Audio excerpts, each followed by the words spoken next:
right, just relax to the left.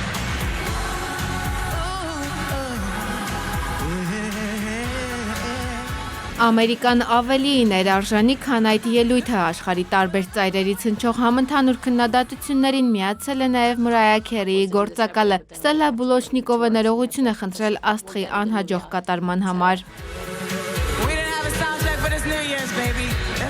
Կատարյալ ֆիասկո թաբլոիդների վերնագրերը չեն դադարում հետապնդել Մրայա Քերիին, այդպես որակելով նրա ելույթը Նյու Յորքի Times Square-ում կայացած տարեմուտի համերգի ժամանակ։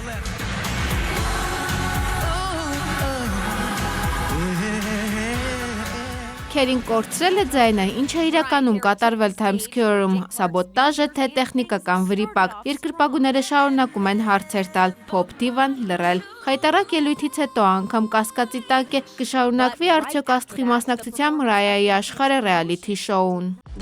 Ես չեմ հավատում, որ հնարավոր չէր կանխել կամ շտկել տեխնիկական խնդիրները։ Այնինչ կատարվեց տարեմուտին Մրայայի հետ, իրական մղձավանջ էր։ Հուսով եմ նա կկարողանա հաղթահարել սթրեսը եւ կվերադառնա ռեալիթի շոուի երկրորդ եթերաշրջանի նկարահանումներին։ Մրայա Քերին գուցե վերադառնա եթեր, բայց գործակալի խոսքով երկրպագուները նրան դեռ երկար չեն տեսնի լայվ պերֆորմանսով։ Դրա համար ժամանակ է պետք։ Անի Հակոբյան, ժամը լրատվական։